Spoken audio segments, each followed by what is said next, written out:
Cette vidéo est sponsorisée par toi grâce à Utip. Pour ça, il suffit d'aller voir quelques vidéos tous les jours sur le site Utip. C'est gratuit et le lien est dans la description.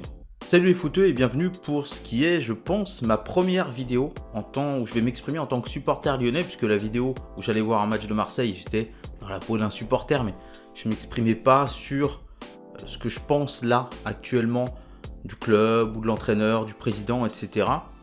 Eh bien, je pense que c'est la première fois que je vais le faire. Avant tout, je tenais à vous remercier puisque là, on est lundi 8 au moment où je tourne la vidéo et elle va sortir dimanche 14. Et hier est sorti le deuxième épisode des questions connes et vous m'avez fait des questions magnifiques, merci beaucoup. Alors en hommage à Bruno, j'ai mis le t-shirt Superman, bien évidemment. Je pense que ça me paraissait plutôt assez cohérent. Et j'avais préparé des notes pour faire le bilan de Genesio et malheureusement j'ai perdu ces notes et je me dis finalement c'est pas plus mal parce que je m'en rappelle un peu, je vais pas me rappeler des chiffres exactement mais en gros du sens qu'avaient ces notes. Et donc on va faire un petit peu le bilan de Genesio sur ces 3 ans et demi. Alors la demi-saison, la première demi-saison, est-ce qu'on va vraiment en parler? Même si l'OL était pas au mieux à l'après Hubert Fournier en décembre, Genesio a su remonter la pente. Il n'y a pas grand chose à dire, honnêtement c'était une bonne demi-saison avec une bonne place à l'arrivée en championnat. On va surtout faire le bilan parce que dans beaucoup de médias, j'ai entendu s'exprimer aussi sur les réseaux sociaux des consultants d'anciens joueurs ou joueuses et consultantes sur le fait que le bilan de Genesio, je vois pas pourquoi les supporters de Lyon se plaignent. Lyon est quasiment tout le temps sur le podium, même si Genesio a fini une fois 4ème, mais Lyon est quasiment tout le temps sur le podium. Je veux dire, la qualification pour la Ligue des Champions est en cours, puisqu'elle n'est pas encore assurée totalement, attention. Et puis, y a pas de souci là-dessus. Là, on sort quand même d'une semaine où on s'est fait éliminer par Rennes, chez nous, en demi-finale de Coupe de France. Donc c'était l'occasion d'aller faire une finale de Coupe et d'aller gagner une Coupe. Quand on voit la manière dont on se fait éliminer, on y viendra plus tard. Aux manières, mais ça fait peur. On a une conférence de presse avec Jean-Michel Aulas et Bruno Genesio. Et Aulas qui s'exprime et...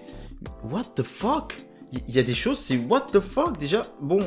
Ok, je me suis fait un peu berner par Genesio puisque je le trouvais plutôt sympa l'année dernière, mais là, non. Et même si je trouve que, honnêtement, maintenant, Genesio a l'air d'être une sorte de conspirateur qui profite un petit peu de la bonhomie qui ressort de lui par rapport au grand public, par exemple, ou à d'autres, et qu'on voit Jean-Michel Aulas comme le méchant. Moi je pense qu'en fait non, ils complotent tous les deux de leur côté en disant ouais ça passe, on continue comme ça, on en a rien à foutre des supporters et tout. D'ailleurs la com de Bernard Lacombe, il y a là-dessus, mais bon je m'écarte un petit peu, mais cette conférence était totalement hallucinante par rapport à ça, au fait que même si là je supporte plus Genesio, c'était un total manque de respect de la part d'Aulas, c'est-à-dire qu'à un moment donné, c'était vraiment un total manque de respect, en plus... les choses ont eu du mal à être dites clairement, ça m'énerve, les discours de politiciens comme ça, où tu dis des choses mais il faut lire entre lignes, bordel, dis-le ouvertement, dès les premières phrases, c'est-à-dire on gagnera du temps. Aujourd'hui, Bruno Genesio n'est pas reconduit alors que s'il avait été en finale, il aurait été reconduit, on attend la fin de saison pour voir s'il y a Ligue des Champions, s'il sera reconduit. Voilà, ça prend 2 phrases, c'est tout, mais il faut que ça dure 10 000 ans. En plus de ça, la reconduction d'un entraîneur tient à un but, il tient au but de Ben Sebaini. Ça tient au fait d'aller jouer une finale. C'est une fin en soi d'aller jouer une finale. Non, c'est d'aller jouer le titre qui est une fin en soi. Enfin, de gagner le titre, pardon, qui est une fin en soi. Et donc, si là, Lyon s'était qualifié, c'est bon. Ah Bruno, super bilan, magnifique, tu vas faire une finale de Coupe de France, c'est formidable, ça change tout. Mais non, en fait, n'importe quoi. Donc du coup, aller dire que on prend en compte tout le bilan des 3 saisons et demie de Bruno Genesio, et en fait... que sa prolongation ne tient qu'à ça, soit c'est complètement débile, soit on nous ment. Et moi je pars plus du principe potentiellement on nous ment et que la décision était déjà prise et qu'on va invoquer cette raison-là alors qu'il y en a peut-être d'autres. Après voilà, moi je suis pas dans les coulisses de Lyon, je suis pas... Donc il y en a certainement qui vont regarder ma vidéo en disant « il est pas au courant le con !» Parce que eux sont au courant, ou alors « oh là là, mais vraiment quelle théorie bidon, moi j'en ai une autre !» Mais ok, je vous dis ce que je pense. Si vous pensez autre chose, dites-le en commentaire, il n'y a pas de souci, mais pas de moquerie s'il vous plaît, parce que moi je suis pas dans les coulisses de Lyon, c'est vu de l'extérieur. Et en plus de ça, on assiste à des discours du genre « Cette année, l'OL est l'équipe qui a le plus tiré au but derrière le PSG ». Mais qu'est-ce que ça en a à foutre ? Qu'est-ce que ça vient foutre là-dedans ? Enfin, on va parler jeu plus tard, mais je vois pas en quoi on peut mettre ça en corrélation, avec le jeu, pas du tout. Enfin, je veux dire, on pourrait jouer en contre-attaque tout le temps et être une des équipes qui tire le plus en se procurant beaucoup de contre-attaques. Enfin, c'est pas logique, j'ai l'impression. Et on nous prend pour des teubés, puis bon, bah le bilan financier va bien, donc ils sont là à la foutre du reste. Bon, pour en revenir à Genesio, il y a eu ça, et puis il y a eu cette défaite face à Dijon. Enfin, je veux dire, c'est un clean 3-1 face à la Lanterne Rouge, en étant assez inoffensif pour le coup, parce que on va reparler du jeu après plus tard, mais c'est incroyable. Donc cette semaine-là, m'a fait très mal, et je me suis dit, go, c'est le moment, quoi. C'est le moment d'annoncer le bilan de Bruno, mon bilan de Bruno, parce que je croise les doigts, mais je pense que ça va se faire de ce que j'ai pu voir, entendre. Genesio ne sera plus l'entraîneur de Lyon à la fin de saison. Je pense que là, il y a une obligation. Je dis pas que Jean-Michel Aulas le veut, je dis qu'il y est obligé. Donc 3 saisons de Bruno Genesio, 3 saisons et demie, voilà, machin. Donc le bilan qui est tant mis en avant par tous les consultants journalistes, pareil, vous allez avoir droit à votre vidéo dans pas longtemps, hein.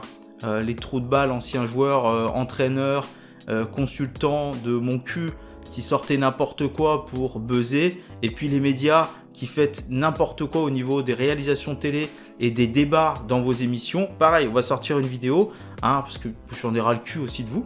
Donc là, on nous dit que le bilan est bon, mais en 3 ans, il n'y a pas une finale de Coupe nationale, il n'y a pas un titre donc de Coupe nationale, il y a quelques éliminations prématurées.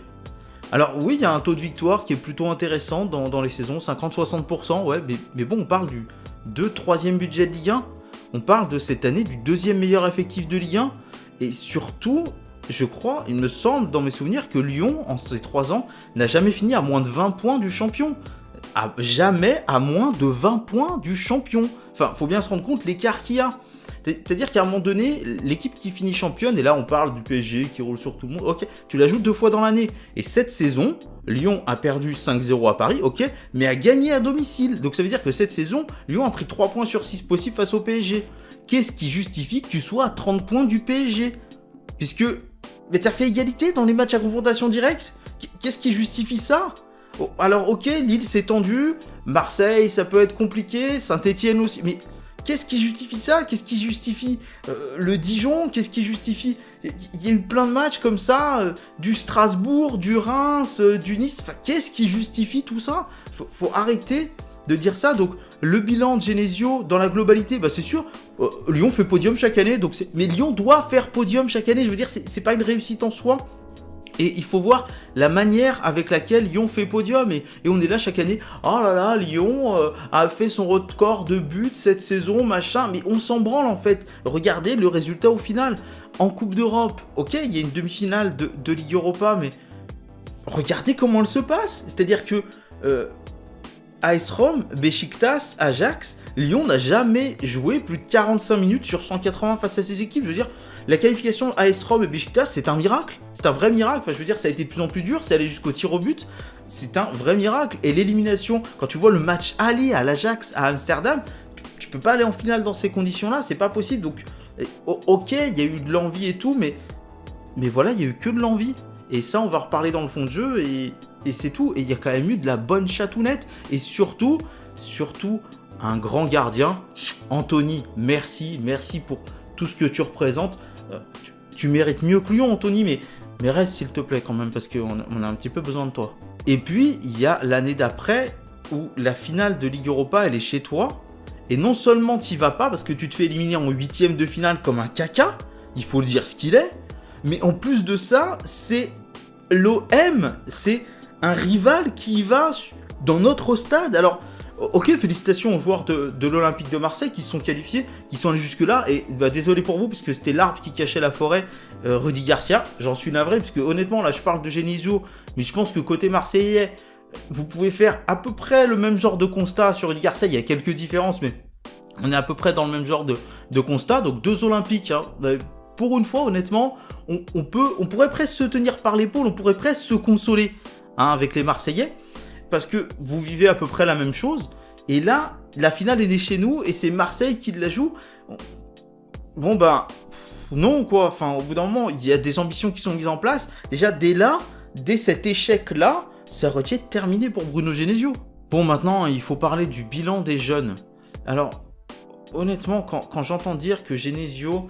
j'avais dit l'année dernière, je vous ai ressorti la vidéo là vite fait, que je voyais bien Genesio à la tête de la structure des jeunes. Mais j'ai bien dit à la tête de la structure des jeunes, c'est-à-dire c'est pas lui qui entraîne, c'est pas lui il est à la tête de la structure des jeunes, c'est plus dans le côté administratif. Donc voilà, après je me gourre peut-être, bon peut-être que je le vois moins maintenant parce qu'il me sort comme ça par les yeux là, mais là on parle des jeunes, ouais Lyon, Genesio, il sort des jeunes, mais quel jeune il sort? Enfin au bout d'un moment, essayez toujours pareil, on est dans un truc de l'absolu. Alors ouais, il y a des jeunes à Lyon. Ouais, Lyon, c'est un des effectifs les plus jeunes.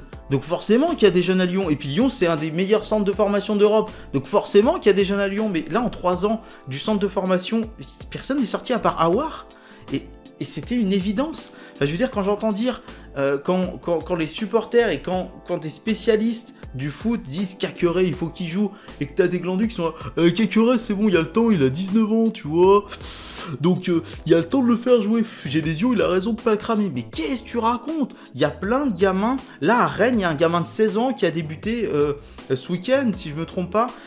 Il y a des gamins de 17, 18 ans, Mbappé il a 19 ans, ok c'est un phénomène, mais il y en a dans tous les pays.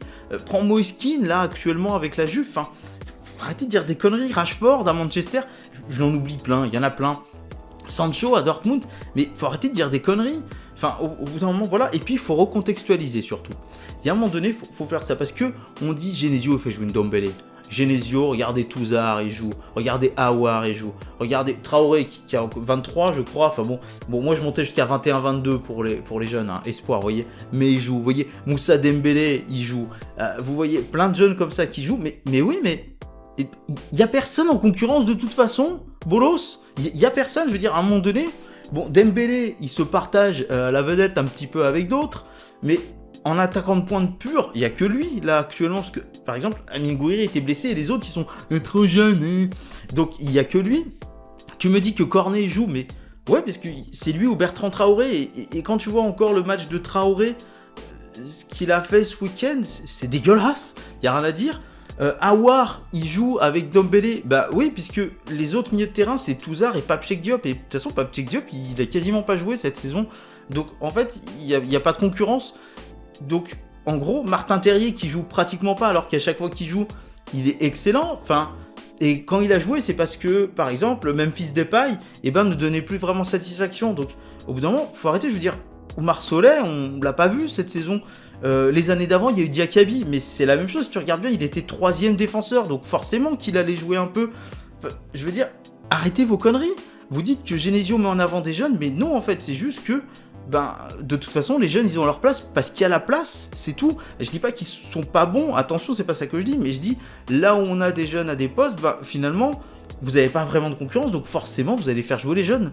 Donc voilà, on a fait le bilan, honnêtement, on va parler du jeu, mais quel jeu? Enfin, il y a des déficits sur toutes les lignes, c'est-à-dire qu'au bout d'un moment, défensivement, il y a la vidéo de la Gazette Tactique, je le rappelle, mais sur la défense sur centre à Lyon, il y a 2 buts sur 3 de Rennes qui sont encore sur centre, et défensivement, il n'y a pas moyen d'être organisé, de communiquer correctement, d'être bien placé, donc d'avoir un travail de fond sur les lignes défensives. Là, sur les centres, c'est assez incroyable, et une prise de marquage assez sérieuse.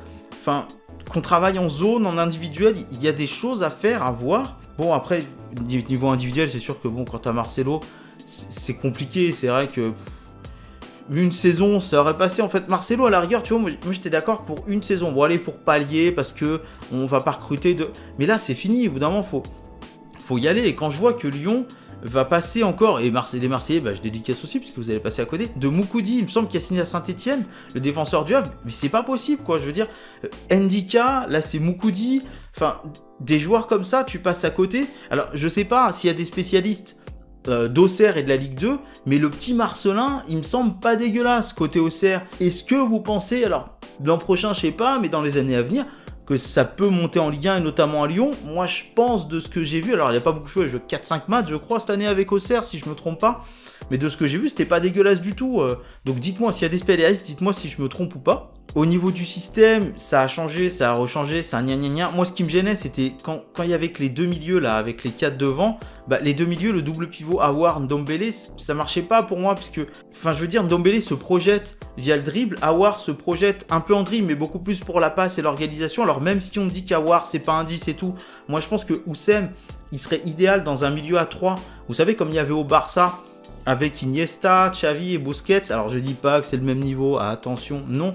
Mais avec Touzard, Ndombele et Aouar qui serait là. Alors ça veut dire se priver de Fekir, mais de toute façon, je pense que Nabil, bah, il va potentiellement partir. Et de toute façon, il devait partir l'été dernier, malheureusement pour lui. Un peu heureusement pour nous, parce que j'adore Nabil. Mais ça s'est pas fait avec Liverpool. Donc là, j'ai trouvé qu'il n'y a pas d'équilibre. On voit qu'entre les lignes, c'est compliqué. Au niveau transition, attaque-défense, le repli est assez bizarre. Souvent, tu as des gros trous sur le milieu de terrain qui permettent une transition facile pour les adversaires. Et au niveau offensif, tu as l'impression qu'il n'y a pas de travail de jeu à 2, à 3, vous savez, du jeu en triangle, des choses comme ça, prise d'appui sur l'attaquant, ou alors il y a des endroits qui ne sont pas comblés, c'est-à-dire qu'il y a souvent cet endroit qui est vide, vous avez souvent une ligne de 3-4 cuts comme ça devant, et il n'y a pas de lien entre le milieu et l'attaque. Vous voyez, à cet endroit du terrain, autour des 30 mètres, bah souvent il se passe que dalle au niveau de Lyon, il n'y a pas beaucoup de mouvement. Et ensuite, très souvent, le jeu est ralenti par des tentatives de dribble. Alors, j'ai rien contre les dribbles du tout, mais il faut qu'ils accélèrent le jeu. En fait, il faut qu'ils relancent le jeu. Un dribble, il faut qu'il relance le jeu. Si on t'a fait une passe et que c'est déjà dans la course et que tu peux enchaîner avec une autre passe, ou bah fais-le. Non, là, souvent, on a du Traoré, du Memphis qui sont là, tac, ils s'arrêtent, bim pam poum. Alors, le problème, c'est que c'est pas fait. Souvent, ce n'est pas fait, et souvent pour Traoré, c'est pas fait dans le bon tempo. Et ça casse le rythme plutôt que ça l'accélère. Donc, on comprend pas trop ça. Voilà, ça joue un petit peu à l'envers et ça joue sans lucidité. Ça joue sans réel travail. T'as l'impression qu'il n'y a pas de mouvements qui sont travaillés aux entraînements et de choses. Alors, soit en jeu libre. Vous savez, par exemple, un jeu libre, vous faites tel côté, tac, on renverse ça. Et on laisse la créativité des joueurs en avant. Soit une sorte de jeu de schéma où on va dire sur tel truc, et ben toi tu vas te déplacer comme ça, toi tu vas là pour donner là, si le défenseur se place là, toi tu te mets là, enfin des choses qui sont travaillées comme ça, et là j'ai l'impression qu'il n'y a rien et que les joueurs sont perdus sur le terrain. Alors attention, encore une fois, les joueurs c'est quand même des grands garçons, au bout d'un moment, bon, faudrait quand même aussi, faut les remettre en question, parce que, et pas au niveau de l'envie, peut-être du choix des matchs et tout, mais au niveau de leur qualité, il va falloir réfléchir parce qu'il est fortement possible qu'on ait un petit peu trop mis en avant des joueurs qui n'ont pas forcément de grosses qualités. Enfin, je veux dire qu'on ne me fasse pas tout un pataquès de Traoré par rapport à Cornet. Ça passera pas.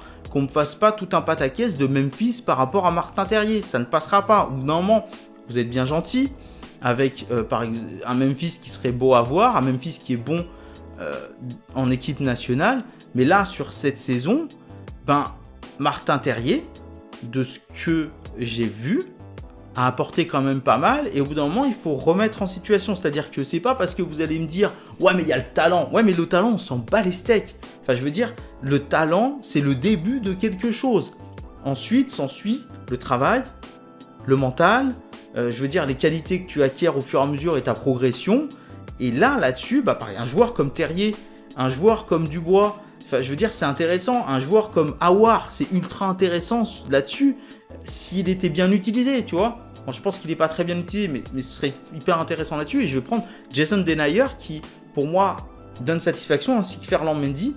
On le voit là-dessus, c'est ultra important. C'est pas juste du talent qui suffit. Arrêtez aussi avec vos talents, là, comme ça. Non, il n'y a pas que ça qui compte. Il faut, au bout d'un moment, percuter, que quand tu es sur un terrain, je veux dire, si tu mets un mec qui a du talent, mais qui n'a pas de mental, qui n'a pas d'abnégation et qui stagne un petit peu, et un mec qui a moins de talent, mais qui a le mental, qui a l'abnégation, qui veut bien faire et qui a quand même un minimum de bagage technique et de lucidité dans son jeu et de connaissance du jeu, je peux te dire que le mec qui a que du talent, il va se faire rouler dessus. Donc voilà, donc au niveau du jeu, c'est triste, et en plus il n'y a pas vraiment de spectacle, tu te fais peur à tous les matchs, tu claques du cul, enfin c'était infâme. Et là on arrive à une fin de 3 ans et demi, pour moi ça devient infâme et presque ultra difficile de regarder Lyon, parce que à chaque match je me dis c'est bon quoi, tu marques un but mais derrière tu sais très bien que tu peux t'en prendre, et on l'a vu contre Dijon quoi, c'est assez inadmissible et qu'on n'aille pas me dire c'est que de la faute des joueurs. Oui, c'est de la faute des joueurs, mais c'est de la faute de Genesio, quoi. Je veux dire, c'est lui qui est à la tête de l'équipe. Bon, je crois que j'ai fait mon bilan, ça a été long. Voilà, bah désolé hein, pour ceux qui n'ont pas tenu jusque-là, mais j'avais besoin de lâcher un petit peu tout ça. Ça fait du bien, une sorte d'exutoire. Bon, si vous êtes d'accord ou pas d'accord, ça m'intéresse d'avoir votre avis aussi et même d'avoir des points de vue extérieurs. Vous n'êtes pas obligé d'être supporter de Lyon pour ça, d'avoir des points de vue extérieurs. Encore une fois, je le dis, c'est mon avis. Il y a certainement des choses où j'ai tort, il y a certainement des choses où je me trompe, mais je donne mon avis. Et donnez votre avis tout le temps. Enfin, je veux dire, c'est pas grave de se tromper. Vous vous trompez, vous discutez avec quelqu'un, il vous dit ça, vous prenez les choses sous un nouvel angle et tac, vous dites ah ouais, t'as raison. Et arrêtez de condamner les gens qui se trompent. Tout le monde a le droit de se tromper en fait. Ce qu'on n'a pas le droit, encore une fois, c'est de ne pas s'exprimer. Ça, on n'a pas le droit.